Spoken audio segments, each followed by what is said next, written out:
बंदी छोड़ सतगुरु रामपाल जी परमेश्वर जी की जय हो। सत्साई भाई और बहनों, दया गुरुदेव भगवान की, जिनके शुभ आशीर्वाद से एक बार पुनः हम सभी सत्सेवक भाई बहन परम पूज्य सतगुरु रामपाल जी भगवान की महिमा करने के लिए उपस्थित हैं। और महिमा शुरू करने से पहले परमात्मा की स्तुति करते हैं, मालिक का जयकारा लगाते हैं।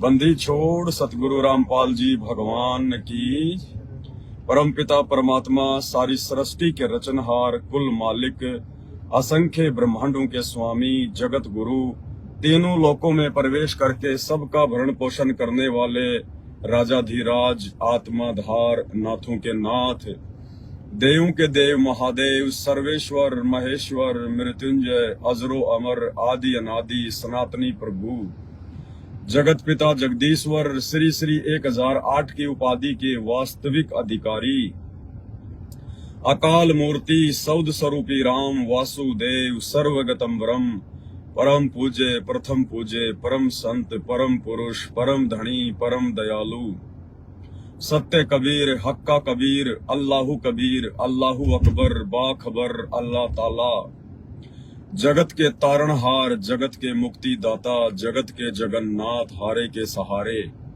हिंदुओं के राम, मुसलमानों के अल्लाह, सिखों के वाहेगुरु, ईसाइयों के मसीह, दया के सागर दया निधि, करुणा के सागर करुणा निधि, स्वयंभू परिभू, संकट मोचन, कष्ट हरण, मंगल करण, दुख भंजन, अविगत कबीर, निर्विकार निर्विषम परमात्मा, अलय अलेख सतगुरु, आदि अनादि सतगुरु, असली मर्यादा पुरुषोत्तम, असली राम, असली कृष्ण, असली घनश्याम, राजाओं के राजा, महाराजाओं के महाराजा, शहंशाहों के शहंशाह, सम्राटों के सम्राट, भगवानों के भगवान, अल्लाहों के अल्लाह, प्रभुओं के प्रभु, मसीहाओं के मसीह, सच्चे वाहेगुरु, बाबाओं के बाबा, पीरों के पीर, सेठों के सेठ, जगत सेठ, सांवरसा सेठ, सर्वगुण संपन्न, अनंत कोटि कलाओं के स्वामी, अनंत कोटि ब्रह्मांडों के नायक, योगियों में महायोगी, ध्यानियों में महाध्यानी, सिद्धों में परम सिद्ध, ज्ञानियों में तत्व ज्ञानी, ब्रह्म ज्ञानी, महाज्ञानी, ब्रह्म ज्ञानी, श्रेष्ठ ज्ञानी, युवा कबीर, समरथ कबीर, असमवात, अमित ओजा, सच्चे रहनुमा, करीम अल्लाह, सुभान अल्लाह, दुनिया के अंतिम पैगंबर, दुनिया के अंतिम नबी, दुनिया के अंतिम रसूल, दुनिया के अंतिम प्रोफेट। 8 सितंबर 1951 से गांव धनाना, जिला सोनीपत, हरियाणा, भारतवर्ष की पावन भूमि पे प्रकट रियल कल्कि भगवान, ब्रह्मा विष्णु महेश के दादाजी, दुर्गा और काल के पिताजी, संत शिरोमणि सतगुरु रामपाल जी भगवान के चरण कमल में देश विदेश से साध संगति सुन व देख रहे सभी सत्सेवक भाई बहनों का अनंत कोटि दंडोत प्रणाम।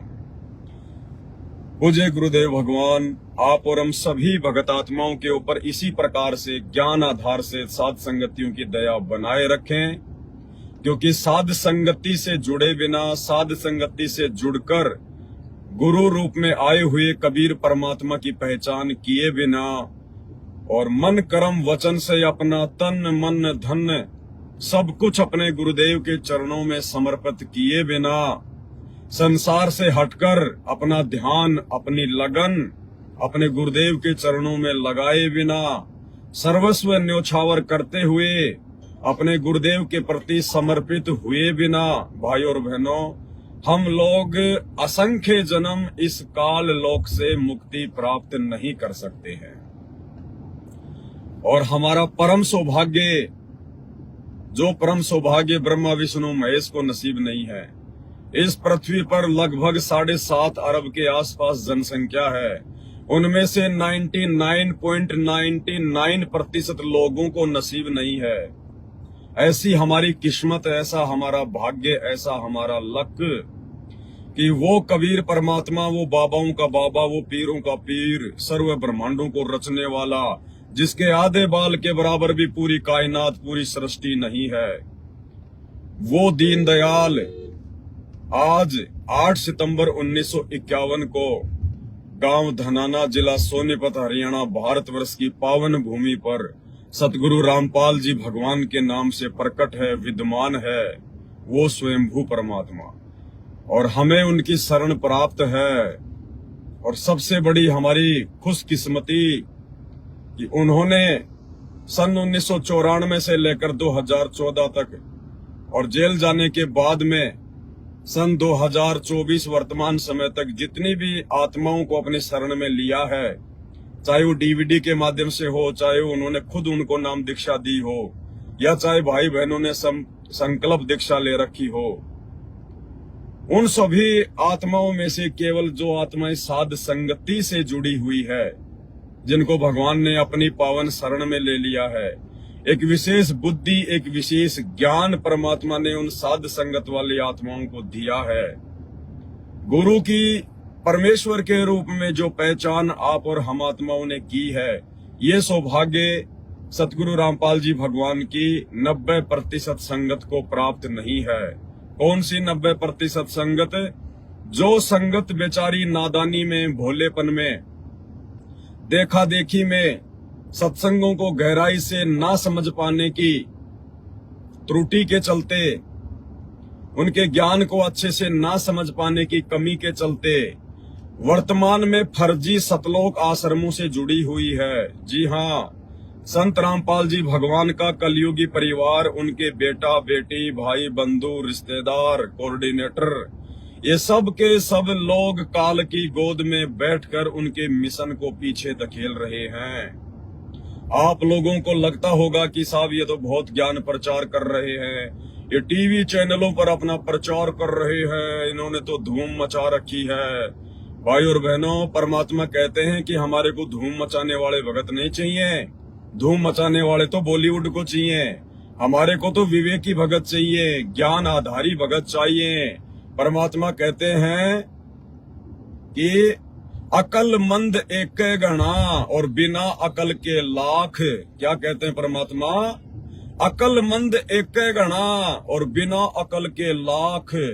परमात्मा कहते हैं हमें तो वो भगत चाहिए जो ज्ञान आधारी हो, और जो भक्ति करे तो मर्यादाओं में रह के करे, जरा सी भी मर्यादा ना तोड़े। जबकि ये किसी से छुपा हुआ नहीं है कि संत रामपाल जी ने सन 1994 से लेकर वर्तमान समय तक जिन जिन बुराइयों को, जिन जिन कुरीतियों को और जिन जिन विषय विकारों को छुड़वाने के लिए इतना अथक और अकल्पनीय, अविश्वसनीय जो है संघर्ष करते हुए निस्वार्थ भाव से परमार्थ के लिए, जिन कुकर्मों से हटाने के लिए उन्होंने जो अथक प्रयास किए, आज 2014 उनके जेल जाने के बाद में उनके कलयुगी परिवार ने, उनके बेटा बेटी, भाई बंधु, रिश्तेदार और कोऑर्डिनेटरों ने वो सभी कुकर्म, वो सभी मनमाना आचरण खुद भी किया और संगत से भी करवाया और जम के संगत की मर्यादा तुड़वाई। पूरी संगत को, साध संगत वालों को छोड़ के पूरी संगत को वर्तमान में काल बली ज्योति निरंजन की गोद में बैठा रखा है। वो जब चाहे जिसका स्वाद चख लेता है, जब चाहे जिसको एक्सीडेंट में मार देता है, जब चाहे जिसकी अकाल मौत कर देता है, क्योंकि संत रामपाल जी की शरण से सभी भगत दूर है। उन्हें लगता है हम तो 3 समय की आरती भी कर रहे हैं, मंत्र भी कर रहे हैं, इन फर्जी आश्रमों में भी जा रहे हैं, ज्योति पाठ दान धर्म का पैसा भी दे रहे हैं। लेकिन भाई बहनों, साथ में ये भी तो देखो कि जिस संत रामपाल जी भगवान ने जब से इस मार्ग की शुरुआत की है, तब से उन्होंने ताश तक खेलने के लिए और ताश खेलने वालों को सहयोग तक देने के लिए अपने हाथ से किसी को ताश की गड्डी भी नहीं पकड़ानी है, ये आदेश दिया हुआ है। उसके बावजूद आज उनके जेल जाने के बाद उनके परिवार वालों ने धनाना गांव में 50 लाख रुपए भक्तों के दान से एक बहुत बड़ा बैडमिंटन का स्टेडियम बनवा दिया गांव वालों के खेलने के लिए। ये मर्यादा तुड़वा दी सबकी। जिन जिन भाई बहनों ने इन समस्त आश्रमों में दान धर्म किया है, उसी अनुपात में उन सबको नुकसान उठाना पड़ेगा और उन उठा रहे हैं। क्यों? क्योंकि आप लोगों ने आंखें बंद करके बिना सोचे समझे, ज्ञान को आधार बनाए बिना कुपात्रों को ज्योति पाठ और दान का पैसा दे दिया। ये कुपात्र हैं। कुपात्र का मतलब जो व्यक्ति दान धर्म लेने का अधिकारी नहीं है, जो आपके दान धर्म का दुरुपयोग करेगा। सुपात्र कौन है? जो दान धर्म लेने का अधिकारी है। सुपात्र वो है जो केवल आपके पैसे का सदुपयोग कर सकता है, और वो सुपात्र धरती पर केवल सतगुरु रामपाल जी भगवान है, या सुपात्र केवल सतगुरु रामपाल जी भगवान के वो भगत है जो साध संगति से जुड़कर उनकी समस्त मर्यादाओं से, उनके भक्ति विधान से, उनके इस संपूर्ण तत्व ज्ञान से परिचित होने के बाद में, माया के गुण और अवगुणों से परिचित होने के बाद, जो इस माया का दुरुपयोग नहीं करेंगे, केवल सदुपयोग करेंगे, वो भगत सुपात्र हैं, अन्यथा कोई भी सुपात्र नहीं है। तो भाई और बहनों, हम तो कल्पना भी नहीं कर सकते कि भगवान ने कितनी बड़ी मेहर साथ संगत वाले अपने बच्चों पर की हुई है। और बाकी संगत जो उन फर्जी आश्रमों में जाती है, उस संगत में और अन्य जितने भी संत महात्मा मंडलेश्वर हैं, उनकी संगत में रत्ती भर भी फर्क नहीं है, रत्ती भर भी। क्योंकि परमात्मा कहते हैं, मर्यादा तोड़ के जो भक्ति करेगा वो चाहे कितना ही बड़ा भगत बने, चाहे सुबह 4 बजे उठ के माला कर ले, 5 बजे उठ के नित्य नियम कर ले, सारा दिन मोबाइल पे सत्संग सुनता रहे, हाथ में माला घुमाता रहे, परमात्मा कहते हैं वो भी काल का है, काल का। भाई और बहनों, 5 किलो हलवा बना के अगर एक टपका भी उसमें किसी ने जहर का डाल दिया, कौन मूर्ख खाएगा उसको? उसको तो जानवरों को भी नहीं डालते कि कहीं जानवर ना मर जाए। और इन्होंने तो टपका नहीं, इन्होंने तो बोतल की बोतल जहर की संत रामपाल जी के इस मार्ग में डाल दी है, स्टेडियम बनवा दिया, सबकी मर्यादा तोड़वा दी, दारू की बोतल डाल दी। फिर इन्होंने 2019 में पूरे भारत के भक्तों से बीजेपी सरकार के विरोध में, कि बीजेपी ने हमारे गुरुजी को जेल में बैठा दिया, बरवाला कांड करवा दिया, हमारे 5 भगत मर गए, पूरे भारत देश के भक्तों से इन्होंने कांग्रेस सरकार को वोट डलवाए, गुरुजी का आदेश बताकर सबके कर्म फुड़वाए, और वो कांग्रेस भी हार गई। फिर इन्होंने हरियाणा के जाट आरक्षण में 2016 में बेचारे लाखों भक्तों को जाटों के धरनों पर बैठा दिया। भक्तों के दान का कभी 5 लाख, कभी 11 लाख रुपया उनको पात्रों को चंदे के रूप में दिया जा रहा है। और गुरुजी ने कहा, भिखारी को भी पैसा नहीं देना नगद, तो भिखारी को भी। क्यों? क्योंकि वो शराब पिएगा, बीड़ी गुटखा खाएगा, उस पैसे का दुरुपयोग करेगा तो देने वाले को नुकसान उठाना पड़ेगा। अब हरियाणा के जाट आरक्षण में इन्होंने उन जाटों को, उन अज्ञानियों को, उन मंद बुद्धियों को, जिनको अध्यात्म की जानकारी नहीं है, जो भक्ति मार्ग से कोसों दूर है, कभी उनको 11 लाख रुपए दे रहे हैं जाट आरक्षण समिति को चंदे के रूप में, कभी 5 लाख रुपए दे रहे हैं। अब वो जाट भाई बड़ा बड़ा हुक्का पिएंगे, तमाकू पिएंगे, उस पैसे से बियर पिएंगे, शराब पिएंगे, बड़े बड़े होटलों में कोई रंगरेली मनाएगा, तो कोई गाड़ी का तेल भरा के अपने ससुराल जाएगा, सारे उल्टे काम करेंगे। वो कौन से भगत है जो भंडारे में लगाएंगे आपका पैसा? तो भाई और बहनों, आपने कैसे सोच लिया कि जब भगवान धरती पर आ चुका है तो काल ऊपर बैठा रहेगा? काल को तो भगवान से भी ज्यादा टेंशन है, क्योंकि भगवान काल के मुंह से निवाड़ा छीनने के लिए आया है, अपनी आत्माओं को सतलोक ले जाने के लिए आया है, जो आत्माएं उस काल का आहार है। तो काल कैसे चादर ओढ़ के सोएगा? वो तो अपने हजारों हाथ, हजारों मुंह खोल के सतगुरु रामपाल जी भगवान से भी ज्यादा चौकन्ना होके भक्तों की मर्यादा तोड़वाने का पूरा प्रयास करेगा। और हम सबको पता है वो सामने प्रकट नहीं होता है, वो गुप्त रूप में अपना सारा काम करता है। वो दूसरों के अंदर कुप्रेरणा करके, दूसरों के अंदर बैठ के अपना काम करता है। जैसे महाभारत के युद्ध में श्री कृष्ण जी के अंदर बैठ के महाभारत का युद्ध करवा दिया, अन्य बड़े बड़े लोगों में कुप्रेरणा करके बड़े बड़े विघ्न करवा दिए।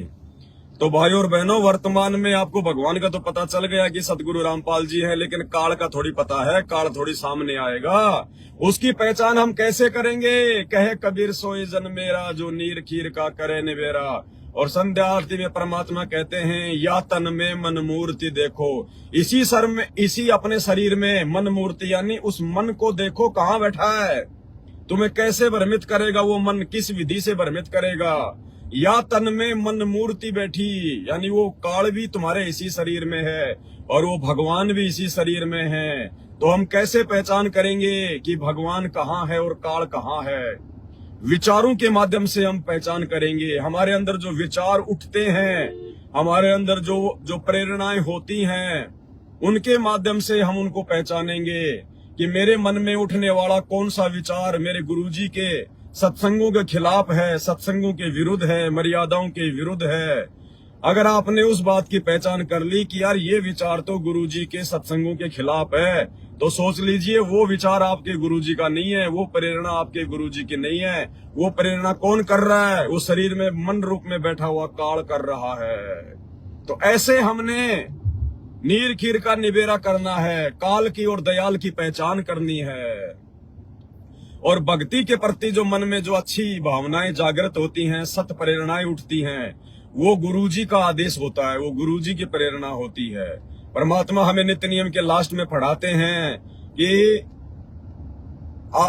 भाई शब्द निवास आकाशवाणी यो सतगुरु का रूप है। इसका सरलार्थ है कि एक भगत के मन में भक्ति के प्रति, भक्ति से संबंधित उठने वाली जो भी सत्प्रेरणाएं होती हैं, वो उसके गुरुजी का आदेश होता है, उसके भगवान का उसको आदेश समझना चाहिए। तो भाई और बहनों, बहुत बड़ा जाल है इस काल भगवान का। और देखो कैसे ये खुद जगत की तो छोड़िए, दुनिया की तो छोड़िए, उनकी तो बेचारों की क्या गलती है। उन्होंने तो ना अभी तक सृष्टि रचना सुनी, ना संत रामपाल जी के सत्संग सुनने शुरू किए, क्योंकि कहते हैं सकल पदार्थ है जग माही और भाग बिना नर पावत नाही।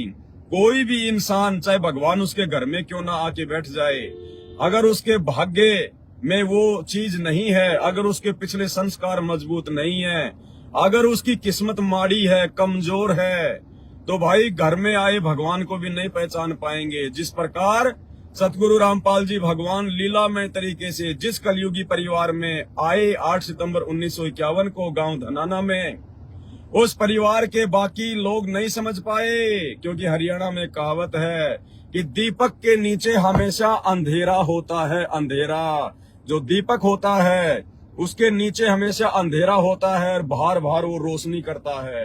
तो संत रामपाल जी जिस परिवार में आए, उस परिवार के सदस्यों ने, किसी ने तो उनको अपना बाप मान लिया, किसी ने अपना पति मान लिया, किसी ने अपना ताऊ मान लिया, किसी ने अपना बेटा मान लिया, किसी ने अपना रिश्तेदार मान लिया, क्योंकि नीचे अंधेरा रहता है, वो परमात्मा के रूप में पहचान नहीं कर पाए।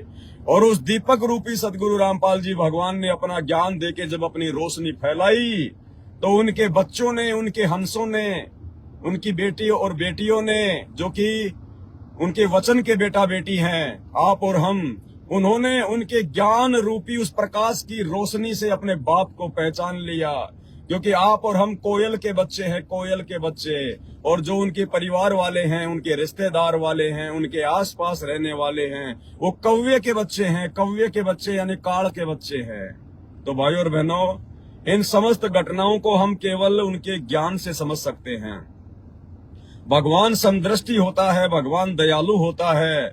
भगवान कहते हैं कबीर कपट से भक्ति करे मैं उसको भी अपनाऊं, अरे साम दाम दंड भेद से फिर मैं सीधे रास्ते लेकर आऊं।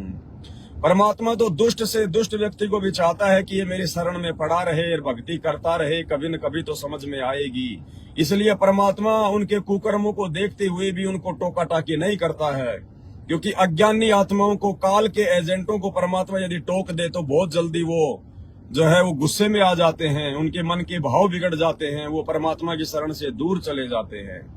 इसलिए भाई और बहनों, अपने अज्ञानी परिवार की, अपने काल प्रेरित परिवार की, अपने काल एजेंट रिश्तेदारों की, इन कोऑर्डिनेटरों की परमात्मा ने उनके मुंह पर कुछ भी ना बोलते हुए भाई और बहनों आप और हमें ज्ञान आधार से समझा दिया, संकेतों में कि बच्चों देख लो मेरे ज्ञान के विरुद्ध कौन चल रहा है, मेरे ज्ञान के विरुद्ध, मेरे भक्ति मार्ग में मेरे भक्तों की मर्यादा वर्तमान में कौन तोड़वा रहा है। ये बड़े बड़े स्टेडियम बनवाकर, गंदी राजनीति करवाकर, गुंडों की सीबीआई जांच करवाकर 5-5 लाख रुपए देकर, आरक्षण में 11-11, 15-15 लाख रुपए भक्तों के दान का चंदे के रूप में देकर मेरे भक्तों की मर्यादा कौन तोड़वा रहा है, मेरे मिशन को कौन फैल करने की दिशा में आगे बढ़ रहा है। भाई और बहनों, बहुत गहरा रहस्य है, ये चीज हमने खुद समझनी पड़ेगी गुरुजी के सत्संग का आश्रय लेके। एक सत्संग में गुरुदेव भगवान ने हमें एक कहानी सुनाई, हमारे को एक वो कथा सुनाई लाल और लालड़ी की।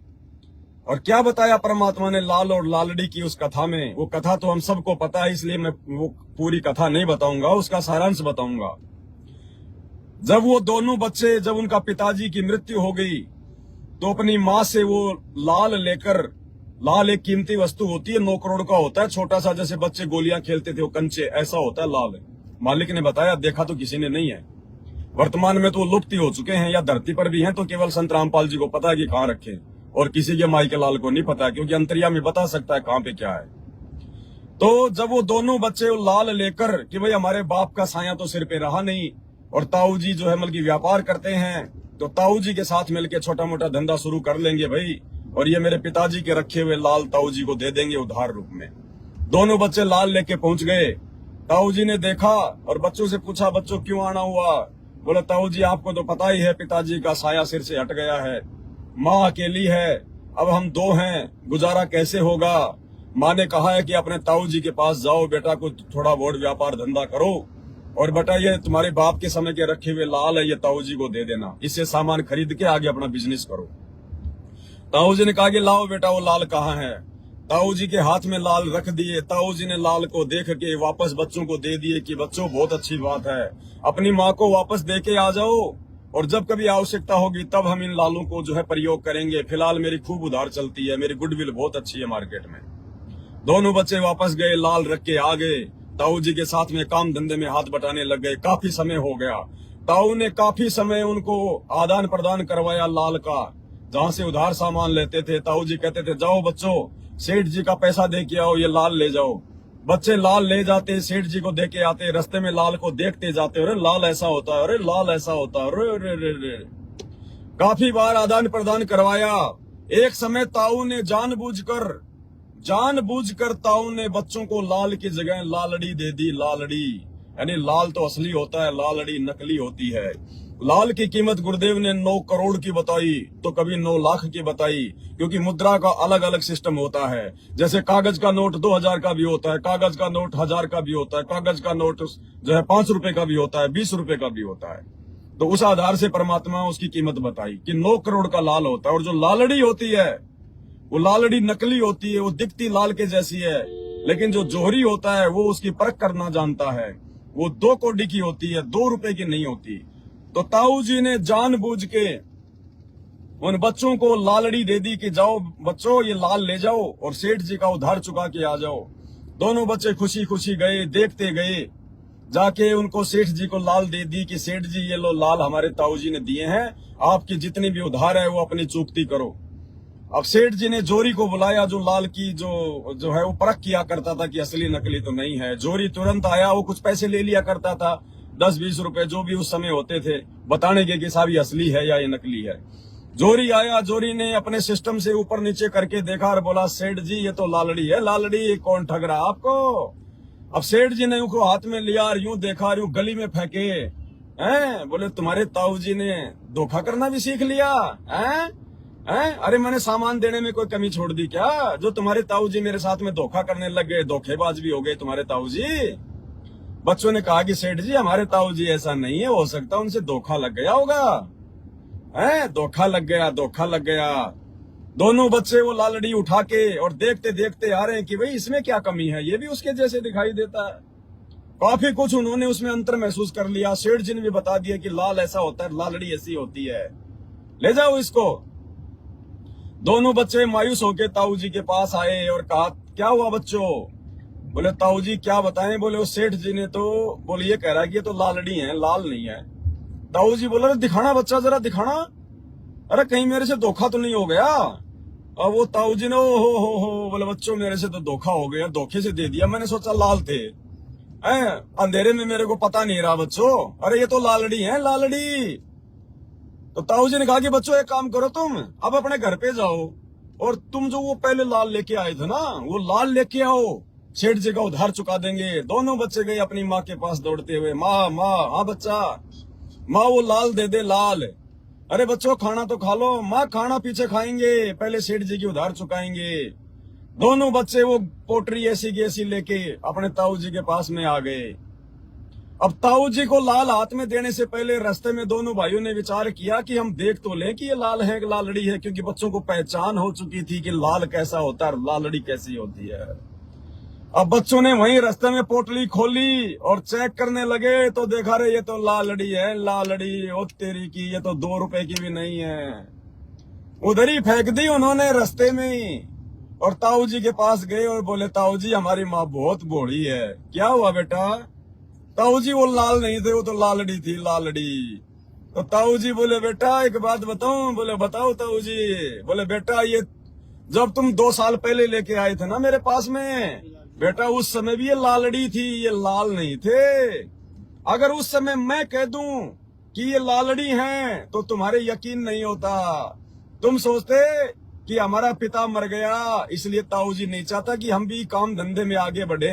ताऊ जी नहीं चाहते कि हम उनके साथ पार्टनरशिप करके 2 पैसे कमा लें। आज ताऊ जी हमारे लाल को भी लालड़ी बता रहे हैं, ताऊ जी धोखा कर रहे हैं। बोला बेटा उस समय अगर मैं कह देता कि ये लालड़ी हैं, थी तो लालड़ी, लेकिन उस समय अगर मैं कह दूं कि ये लालड़ी हैं तो बेचा तुम्हारे सौपन में भी विश्वास नहीं और तुम्हारे मन में दोष आ जाता। तो भाई और बहनों, सतगुरु रामपाल जी भगवान को तो सतलोक आश्रम बरवाड़ा में तो छोड़िए, उनको तो अपने कलयुगी बेटा बेटी रिश्तेदारों के पैदा होने से पहले पता था कि ये काल के दूत हैं, ये लालड़ी हैं, लालड़ी। ये मेरे मार्ग में आगे चल के रोड़ा अटकाएंगे, बाधा पहुंचाएंगे, मेरे बच्चों की मर्यादा तोड़वाएंगे, काल के काम को आसान करेंगे। लेकिन फिर भी दयालु परमात्मा ने उनको अपनी शरण में लिया और भाइयों और बहनों उनको खूब प्यार दिया, खूब उनको ज्ञान दिया। लेकिन कहते हैं काल को जीव कहीं नहीं माने, कोट सुने जो ज्ञाना, और जैसे लाख अग्नि में पिंगले फिर बिछुड़ते काट समाना। लाख एक धातु होती है, पहले उसकी चूड़ियां बनती थी, और जो मणियार होता था जब उसकी चूड़ियां बनाता था तो उसको आग के पास में ले जाके उसको थोड़ा सा नरम करके फिर फटाफट उसको गोलमोल करता था, क्योंकि वो जो काठ होता था वो ऐसी धातु होती थी, जैसे ही आप उसको आग से यानी आप उसको अग्नि से दूर करोगे वो तुरंत वो जो है वो कठोर हो जाती थी, टाइट हो जाती थी। तो कहते हैं काल को जीव कहीं नहीं माने, कोट सुने जो ज्ञाना। काल का जो जीव होता है, काल का जो एजेंट होता है, उस लाख की तरह होता है। जब तक वो संतों के साथ में रहता है, संतों के चरणों में रहता है, तब तक तो वो भगत बना दिखाई देता है, बहुत बड़ा साधु दिखाई देता है। आश्रम में हम जाया करते थे, आओ भगत जी, आओ भगत जी, सत साई भगत जी, कहाँ से आए हो भगत जी? वहां से आया हूँ जी। अरे भगत जी चाय राम पियो, अरे भगत जी भंडारा राम लो। हमें लगता था भाई ओ हो, अरे ऐसे रिश्तेदार तो कभी हमारे ससुराल में भी नहीं हुए। हमारी ऐसी खातिरदारी तो, इस प्यार प्रेम से तो हमारे ससुराल में भी किसी ने खाना नहीं खिलाया जो इन आश्रमों में ये लोग खिला रहे हैं। और आज देखो उन भक्तों को, आज वो गालियां निकालते हैं, वो ही खाना खिलाने वाले आज वो भक्तों को लठ मारते हैं।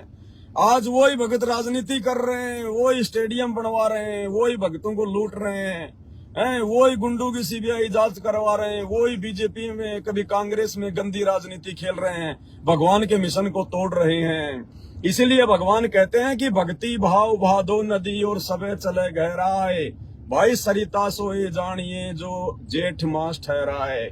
परमात्मा कहते हैं जिस समय आप आश्रम में होते हो, अपने गुरु जी के पास होते हो, उस समय पता नहीं चलेगा कि तुम भगत हो। कब पता चलेगा भगत का? जब तुम संतों से दूर होगे, जब तुम्हारी परीक्षा का समय होएगा। जिस प्रकार परमात्मा कहते हैं कि जेठ का महीना जो होता है, अप्रैल और मई का महीना, वो बारिश का महीना होता है, मई जून जुलाई। उस समय जब बारिश होती है तो छोटे छोटे नदी नाले सभी जो है पानी से लबालब होके बहने लगते हैं। उस समय आप पहचान नहीं कर पाओगे कि असल में नदी कौन सी है जिसमें 12 महीने पानी बहता है। उस समय पहचान नहीं कर पाओगे। उसकी पहचान आप उस समय करोगे जब बरसात का समय समाप्त हो जाएगा, जब वो गर्मी का समय शुरू हो जाएगा। उस समय वो छोटे छोटे नदी नाले सूख जाएंगे और वास्तु में जो सरिता होगी, सरिता यानी नदी, वास्तु में जो नदी होगी उसकी पहचान गर्मी के महीने में होगी, जो गर्मी में भी बहती रहेगी।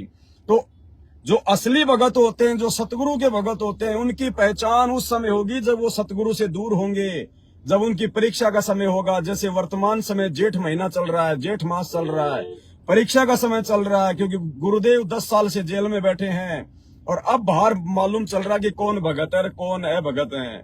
जो भगत थे वो तो सात संगति से जुड़ गए, जो असली भगत थे, जो असली जो मतलब जो नदी थी, जो सरिता थी, वो तो सात संगति से जुड़ गई, वो तो सत्सेवक बन गए।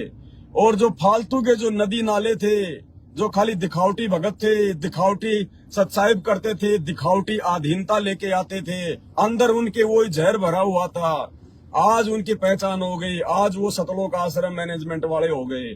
आज वो उन फर्जी आश्रमों से जुड़े हुए हैं जो नीर खीर का निबेरा नहीं कर पा रहे। तो भाई और बहनों, उस ताऊ को, सतगुरु रामपाल जी भगवान को तो शुरू से पता था अपने इस परिवार के बारे में, अपने बेटा बेटी के बारे में। उनको तो आश्रम में सब पता था कि ये नालायक यहाँ क्या करते हैं, क्या ये कुबद कर रहे हैं, क्या क्या ये विकार कर रहे हैं, कितनी बकवाद करते हैं यहाँ पे ये। क्योंकि अंतर्यामी भगवान को तो सब पता है, वो सबकी मन की, सबकी घट की बात जानता है। उनको इनके कुकर्मों का अच्छे से पता था कि मेरे बेटा बेटी कैसे हैं, ये रिश्तेदार कैसे हैं, ये कोऑर्डिनेटर कैसे हैं। लेकिन दयालु मालिक यदि उस समय हमें बता दे कि बेटा ये लाल नहीं है तो लालड़ी है, तो हम उनकी एक भी बात पे यकीन नहीं करें उस समय, और उनके परिवार वाले भी नाराज हो जाते। हम यकीन क्यों नहीं करते? क्योंकि हमने गुरुजी के परिवार के कुकर्म कभी देखे ही नहीं थे। कुकर्म तो हमने उनके बरवाला कांड के बाद आज देखे हैं, जो इन्होंने गुरुजी की हर मर्यादाओं के विपरीत कुकर्म कर दिए। स्टेडियम बनवा दिया, संगत का पैसा फर्जी आश्रम बनवा के इन पत्थरों में बर्बाद करवा दिया अपने धंधे के लिए, ताकि संगत आती रहे, ज्योति दान का पैसा देती रहे। स्टेडियम बनवा दिया, गंदी राजनीति करवा दी। आनंद पाल जैसे गैंगस्टरों की सीबीआई जांच में 5-5 लाख रुपए दे दिए। जाटों के आरक्षण में भक्तों का दान चंदे में देके बर्बाद करवा दिया। अयोध्या में भंडारा करवा दिया, आन उपासना में सहयोग करवा दिया। दुनिया भर के कुकर्म करवा दिए। कबड्डी के मैच में 31 हजार रुपए गुरुदेव का बड़ा लड़का जो है वो ट्रॉफी में देता है। हर प्रकार से कुकर्म। तो आज हमें पता चला है कि ये लाल हैं या लालड़ी हैं। लेकिन भाई, अगर गुरुजी उस आश्रम में बता देते कि बेटा ये भगत नहीं है, काल के दूत है, ये आगे चल के तुम्हें बर्बाद करेंगे, मेरे मार्ग में गंदगी फैलाएंगे, आप और हम अपने गुरुजी की उस बात पे यकीन नहीं कर पाते। और कहते हैं नाम दीक्षा लेने के बाद जो अपने गुरुजी के वचन पे अविश्वास करता है, कहते हैं उसकी भक्ति बर्बाद हो जाती है। तो परमात्मा ने ऐसी योजना बनाई कि एक समय आने पर जब इनके कुकर्म हद से ज्यादा बढ़ जाएंगे, इनकी मनमानियां बढ़ जाएंगी हैं, और काल जब इनको निमित्त बना के बरवाला कांड करवाएगा, और जब मैं जेल चला जाऊंगा मेरे बच्चों की परीक्षा लेने के लिए, तो मेरे पीछे से मेरे जो ज्ञान आधारी बच्चे हैं, सब नहीं, जो ज्ञान आधारी हैं, जो सतगुरु के युगों युगों के हंस हैं, माल हैं, वो बच्चे इनके कुकर्म देखकर पहचान जाएंगे और इन आश्रमों में जाना छोड़ देंगे, इनकी कुसंगति करना छोड़ देंगे, घर बैठ के भक्ति करेंगे और अपने भाई बहनों को भी समझाया करेंगे। क्योंकि घर घर आश्रम बन गए, घर घर आश्रम बन गए। अरे जिस घर में परमात्मा का दरबार लग गया, जिस घर में भगवान का भेंट लग गया, जिस घर में आप 3 समय की आरती कर रहे हो, बैठ के सत्संग सुन रहे हो, मंत्र कर रहे हो, अरे वो आश्रम ही तो है, और क्या शमशान घाट थोड़ी है। उससे बढ़कर आश्रम और कौन हो गया? उससे बढ़कर आश्रम तो वो है जहां आपके गुरुजी साक्षात बैठे हो। तो वर्तमान में इस धरती पर 2 ही आश्रम है, या तो हिसार की जेल जहां पे संत रामपाल जी शरीर रूप में बैठे हुए हैं, या फिर आपका वो घर जहां पे आपने दरबार लगा रखा है। 2 ही आश्रम है। तीसरा यदि कोई आश्रम है जो मैनेजमेंट ने खोल रखे हैं, ये तो केवल धार्मिक धंधे के लिए खोल रखे हैं, भक्ति और भगवान के लिए नहीं खोल रखे हैं।